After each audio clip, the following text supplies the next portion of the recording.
Hello YouTubers, my name is Egi and welcome to my YouTube channel.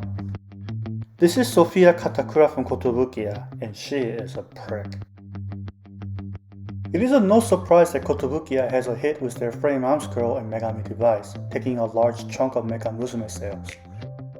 Following the success, they collaborated with Soukou Musume and created these LBCS kits, recreating the characters from the video game. The first of the series, Karina Mikazuki, was horrible. While it did have a unique cape, the weird proportion, loose parts, and articulation issues, it was pretty bad. Sophia Katakura is the second in this series, and having built this, like Karina, I found this kit to be disappointing. Anyways, let's start the build.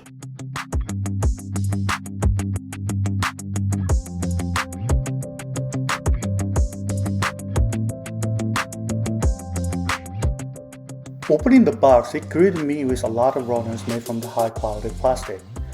I immediately noticed that this kit has a lot of large parts, but they were beautifully sculpted. Typical of Kotobukiya fashion, it includes several pre-painted parts such as faceplates. One rubber-like material runner was included for his hand, as well as a sheet of water slide decals.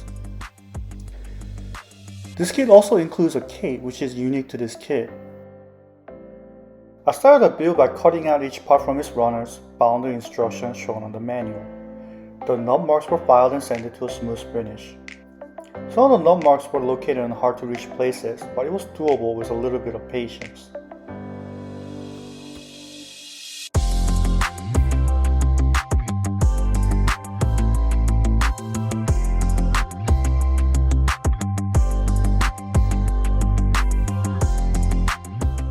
Once all part has been taken out and cleaned, they were assembled following the instructions. Thanks to the clear instruction on the manual, assembling them was easy.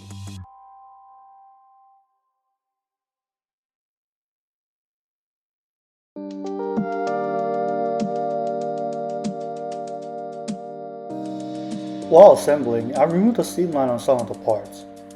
I applied Tamiya extra thin cement between the parts, and once the cement welded the parts together, I sanded them to a smooth finish.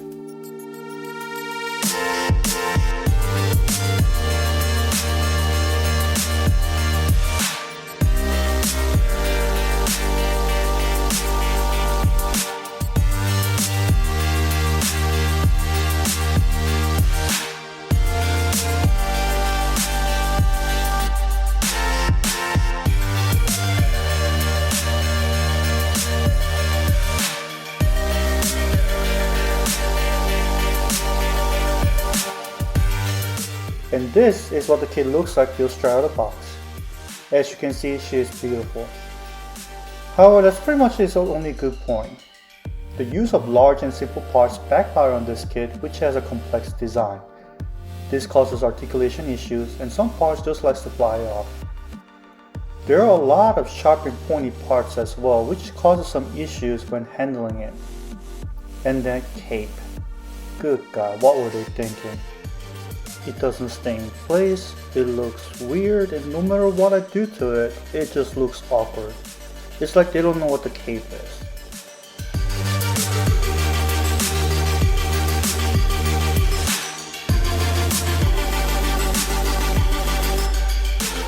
Before painting, all parts were washed with warm soapy water, and all connection points were masked off using a masking tape and a glue tag. I began painting by applying the primers first. Primer paints the part to one solid color, making the paint stick better, not to mention it helps with controlling the color value when painting. It also helps to find mistakes on the parts. For painting, I applied a darker shade of the color first as a pre-shade, then gradually build highlight by applying a lighter color. This is a slow process, but end results are well shaded parts.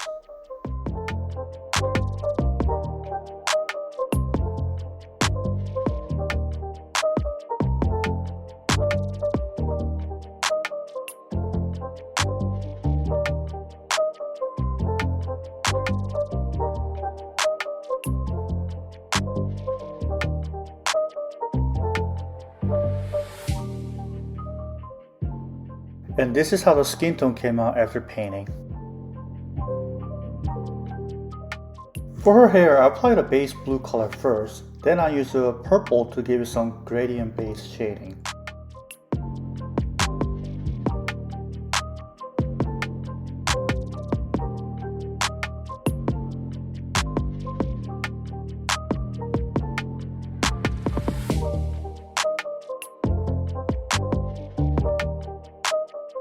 Once painting was done, I sealed the paint job with a varnish. I applied the water slide decals next. I begin by applying the water on the surface where the decal will be and carefully transfer decals to the surface. After carefully placing it to a correct location, I use a cotton swab to stick the decal to the part and get rid of excessive moisture. Also, since the decals are on a curved surface, I'll apply some decal softer. Once the water slide decals were done, I used pastel powder to apply some subtle shading such as her lips. Powder pastels were rubbed on with a brush, gradually building up the shade until I was satisfied.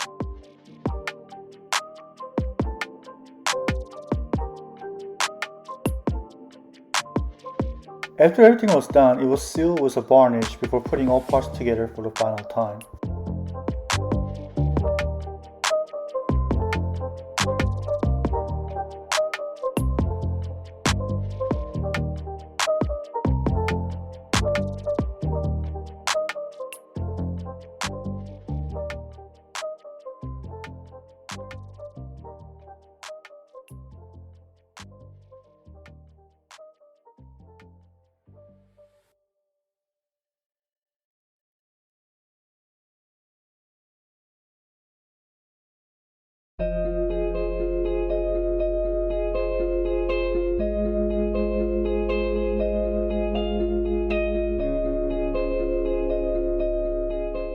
And here is how the kit looks like once finished.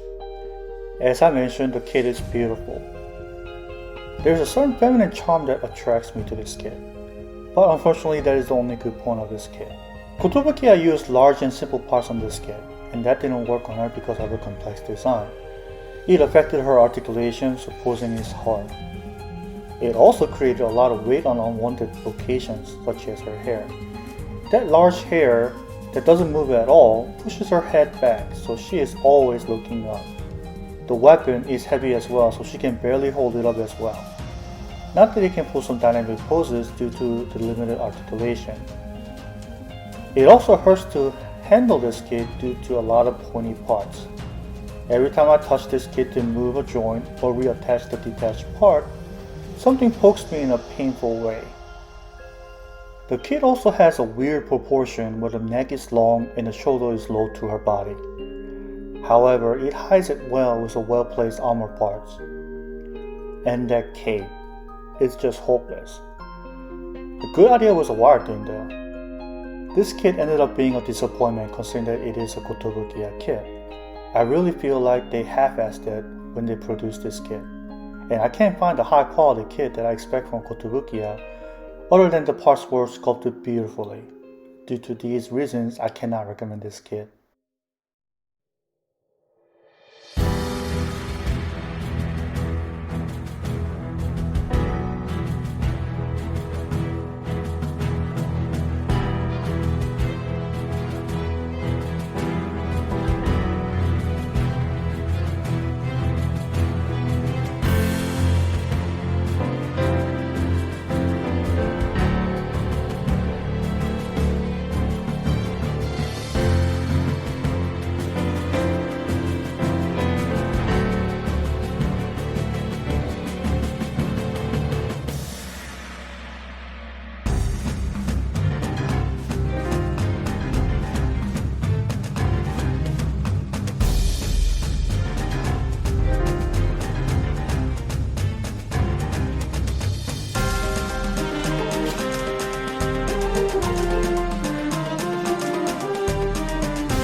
Thank you for watching this video. I'll put a link down below where you can find more pictures.